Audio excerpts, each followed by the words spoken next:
Hello friends, this is शिदन।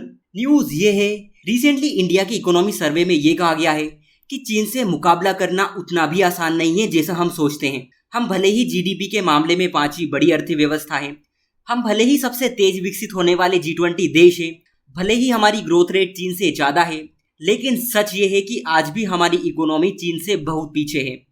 सर्वे में ये भी कहा गया है कि ग्लोबल सप्लाई चेन में चीन को टक्कर देना बहुत कठिन है, बहुत मुश्किल है।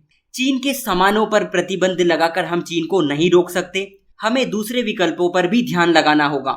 इतना ही नहीं, सर्वे में ये तक कहा गया है कि 2047 तक हम विकसित भारत बनने की बात करते हैं, तो ऐसे में हम चीन को इग्नोर नहीं कर सकते, उसको साथ लेकर चलना ही होगा। बहुत ही बड़ी ये न्यूज़ है, क्योंकि ज्यादातर रिपोर्ट्स हो या फिर डेटा ये कहते रहते हैं कि भारत चीन से आगे निकल जाएगा, भारत चीन को पीछे छोड़ देगा, चीन की इकोनॉमी कोलैप्स होने वाली है, अब इंडिया के राइज होने का टाइम है। हाँ, बिल्कुल ये बातें सही है, लेकिन इसकी दूसरी साइड अगर आप देखोगे तो भारत ये सब करेगा कैसे, इस पर कोई ध्यान नहीं देता। समझेंगे क्या है पूरी न्यूज, ये मांजरा आखिर चल क्या रहा है, क्या सच में 2047 तक भारत विकसित देश बन पाएगा? इस इकोनॉमी सर्वे में चीन के बारे में और क्या क्या कहा गया, साथ में ये भी समझने की कोशिश करेंगे कि जिस China+1 स्ट्रेटेजी के चलते ये माना जा रहा था कि इंडिया चीन की सप्लाई चेन पर कब्जा कर लेगा, उसे कैप्चर कर लेगा, अब अचानक ऐसा क्या हो गया कि हमें स्ट्रेटेजी चेंज करनी पड़ी या हमारी स्ट्रेटेजी फेल हो रही है। सबसे पहले मैप देखते हैं। ये है हमारी प्यारी सी कंट्री और ये है चाइना, इसकी राजधानी बीजिंग है। फिलहाल चीन दुनिया की दूसरी सबसे बड़ी अर्थव्यवस्था है। कहानी कुछ ऐसी है कि हमारी जो वित्त मंत्री है निर्मला सीतारमण, उन्होंने इकोनॉमी सर्वे पार्लियामेंट के सामने रखा। फ्रेंड्स, इकोनॉमी सर्वे या यूं कहे कि आर्थिक समीक्षा, ये एक साल भर की रिपोर्ट होती है जो ये बताती है कि किसी देश ने साल भर में क्या क्या किया। इस सर्वे में agriculture, industrial production, infrastructure, employment, money supply, price, import export, foreign exchange और जितने भी इकोनॉमिक फैक्टर्स हैं जिनका प्रभाव बजट पर पड़ता है, जिनका इम्पैक्ट बजट पर पड़ता है, उनको एनालिसिस किया जाता है। फाइनेंस मिनिस्ट्री के अंडर जो डिपार्टमेंट ऑफ इकोनॉमिक अफेयर्स है, वो इंडिया के चीफ इकोनॉमिक एडवाइजर के गाइडेंस में इसे प्रिपेयर करते हैं। अब सर्वे में जो बोला गया ना, उस पे आते हैं। पहली बात, रशिया यूक्रेन वॉर के चलते जो सप्लाई में दिक्कतें हो रही हैं, उसके बावजूद भी ग्लोबल सप्लाई चेन में चीन का वर्चस्व एक बहुत बड़ी चिंता की बात है। यहाँ पर ग्लोबल सप्लाई चेन का मतलब ये होता है कि वो सारी प्रोसेस जो किसी गुड्स और सर्विसेज को बनाने से लेकर उसे दूसरे देशों के बाजार तक पहुंचाने में यूज होती है। इसे एप्पल कंपनी के एग्जाम्पल से समझते हैं। एप्पल जो कंपनी है वो अमेरिका की है, इसके कंपोनेंट्स साउथ कोरिया और जापान से आते हैं, इनकी मैन्युफैक्चरिंग चाइना में होती है और वर्ल्ड वाइड इनका डिस्ट्रीब्यूशन होता है। ये सप्लाई चेन का एक एग्जाम्पल है। इकोनॉमी सर्वे ये कहता है कि ये मान लेना गलत होगा कि ग्लोबल सप्लाई चेन में जो चेंजेस आ रहे हैं, जो चेंजेस हो रहे हैं, उसमें चीन की जो कुछ जगह खाली हुई है, खासकर मैन्युफैक्चरिंग स्पेस में, उस पर भारत अपना कब्जा कर लेगा। देखिए क्या हुआ था, दुनिया ने महामारी देखी, रशिया यूक्रेन वॉर चल रही है और साथ में चीन और अमेरिका के रिलेशन अच्छे नहीं हैं। इसके चलते सप्लाई चेन डिस्टर्ब हो गई, क्योंकि जब हम दुनिया में इकोनॉमिक एक्टिविटी की बात करते हैं, खासकर मैन्युफैक्चरिंग को लेकर, तो इसमें चीन का एक तरफा राज है। महामारी आई तो लॉकडाउन के चलते प्रोडक्शन उतना नहीं हुआ, देशों को सप्लाई नहीं मिली।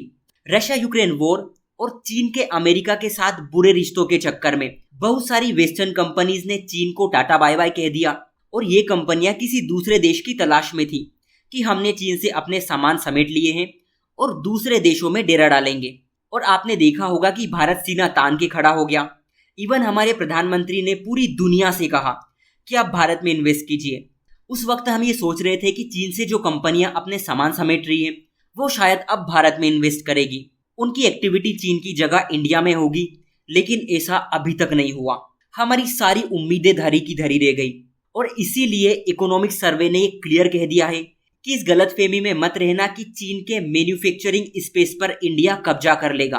आप इस गलतफहमी में भी मत रहना कि आप चीन के प्रोडक्ट पर ड्यूटी इंपोज करके चीन को रोक लेंगे, क्योंकि ताइवान, साउथ कोरिया, वियतनाम और मेक्सिको ऑलरेडी इसमें भारत से आगे निकल चुके हैं और जो कंपनी भारत आने वाली थी वो इन देशों में शिफ्ट हो गई।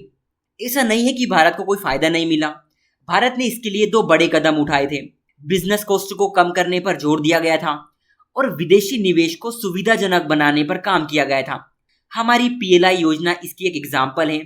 हमने अपने इलेक्ट्रॉनिक एक्सपोर्ट को अमेरिका के साथ जो ट्रेड डेफिसिट था उसे बदलकर ट्रेड सरप्लस कर लिया। हम अपनी वैल्यू चेन को वेस्ट से जोड़ रहे हैं ताकि उभरती हुई टेक्नोलॉजी का भारत को लाभ मिल सके। फॉर एग्जाम्पल, अमेरिका और यूरोप की बहुत सारी कंपनी हैं जैसे कि फर्स्ट सोलर, वेस्टा, इस्केटेक।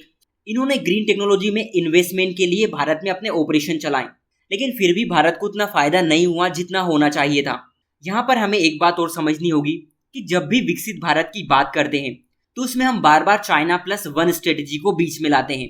यहाँ पर चाइना प्लस वन स्ट्रेटेजी का मतलब है कि कंपनियां चीन में इन्वेस्टमेंट करने से बचती हैं और अपने कारोबार को दूसरे देशों में बढ़ा के विविधता लाने का प्रयास करती हैं, ताकि कोविड के टाइम जो हुआ, वॉर जैसी सिचुएशन जो चल रही है दुनिया में, उसमें चीन के भरोसे कोई ना रहे। क्योंकि जितना ज्यादा माल चीन में बनेगा, देशों की निर्भरता चीन पर उतनी ही ज्यादा होगी और इसीलिए चीन के खतरों से निपटने के लिए स्ट्रेटेजी बनाई गई। ठीक है, अब इकोनॉमी सर्वे कुछ ऐसा बोल रहा है जो बहुत सीरियस बात है। सर्वे ये कहता है कि चीन ने अपने यहाँ जो रिफॉर्म किए 1980 और 2015 के बीच, उसमें और विकसित भारत का जो रोड मैप है उसे हमें समझने की जरूरत है। चीन का उदय तब हुआ जब ग्लोबलाइजेशन बढ़ रहा था, कोल्ड वॉर खत्म हो रही थी, पश्चिमी ताकतों ने चीन की ग्रोथ को एक्सेप्ट किया और वो दुनिया की अर्थव्यवस्था के साथ तालमेल बिठा पाई। वहीं हम विकसित भारत के रोड मैप की बात करें तो आज की कंडीशन पूरी तरह अलग है, बिल्कुल भारत के फेवर में नहीं है। ग्लोबल वार्मिंग और क्लाइमेट चेंज भारत को लगातार प्रभावित कर रहे हैं। आर्टिफिशियल इंटेलिजेंस ने हमारे वर्कर पर बहुत ज्यादा प्रभाव डाला है। आने वाले टाइम में इसके बुरे प्रभाव हमारी अर्थव्यवस्था पर पड़ सकते हैं। इसी के साथ जो जियोपॉलिटिक्स अभी खेली जा रही है, स्पेशली रशिया यूक्रेन वॉर वाली, शायद आने वाले टाइम में ये हमारे लिए और भी चैलेंजेस खड़े कर सकती है। लेकिन चाइना प्लस वन स्ट्रेटेजी का अगर हमें फायदा उठाना है तो हमारे पास दो ऑप्शन हैं।